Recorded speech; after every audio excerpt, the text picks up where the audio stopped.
7,07% des voix au premier tour de la présidentielle. C'est un échec. Est-ce que c'est votre échec? Que va retenir l'histoire? Que vous avez été une comète? Vous avez dit pendant toute la campagne, les Français sont d'accord avec moi, ils pensent comme moi. Mais ils vous ont dit l'inverse. Vous avez entendu sans doute ce qu'a dit Robert Ménard dans cette campagne. Il a dit que vous aimiez la France, mais que vous n'aimiez pas les Français. Est-ce que les urnes ne lui ont pas un peu donné raison? Quand on regarde encore une fois les scores, Mélenchon, il vous a mis KO. Oh, le pauvre, avec ses petits yeux tout ronds. 0,0Z%, c'est le score du Z au premier tour. C'était sa première interview politique hier sur BFM avec Bruce Toussaint. Ça a duré 1 heure, le message était clair, il l'a répété plusieurs fois. Est-ce que l'histoire me donnera raison, même si les élections et les électeurs m'ont donné tort? Je pense que cette élection ne m'a pas donné complètement tort. On peut avoir raison trop tôt.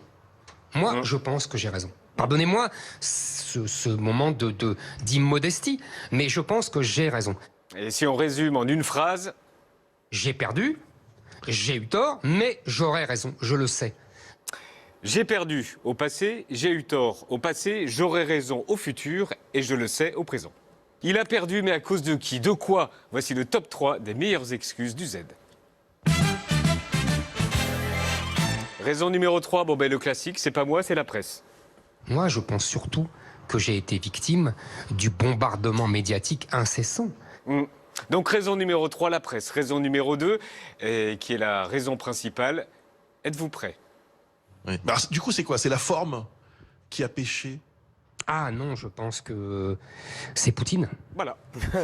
C'est Poutine. Clair, net, précis. C'est à cause de Poutine qu'il a perdu. Voici la logique de Zemmour pour en arriver à c'est Poutine. Attention, c'est alambiqué. Le 23 février au soir, je me couche avec... C'est la veille de l'invasion de l'Ukraine. La veille dans les sondages, je suis à 16,5. Je suis au second tour. Puis, le 24 février, Vladimir Poutine envahit l'Ukraine. Mes électeurs, une partie de mes électeurs, se rattachent derrière Emmanuel Macron.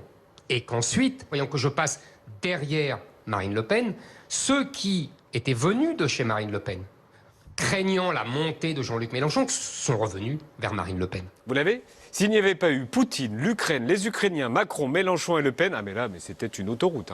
Direction l'Élysée. Ah non, je pense que c'est Poutine. C'est Poutine. Vous avez aimé la deuxième raison de son échec, vous allez adorer la raison numéro 1.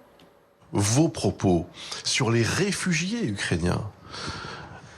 Objectivement, beaucoup de gens se sont demandé si vous aviez un cœur. Et hop, direct.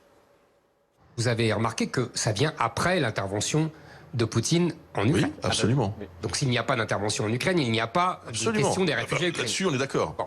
S'il n'y a pas d'intervention en Ukraine, il n'y a pas de question des réfugiés ukrainiens. Si on suit sa logique, s'il n'y avait pas eu de crise ukrainienne, il n'y aurait pas eu de questions sur les réfugiés ukrainiens. Donc il n'y aurait pas eu de dérapage d'Éric Zemmour. En gros, s'il s'est planté, c'est à cause de ces cons de réfugiés et de Poutine.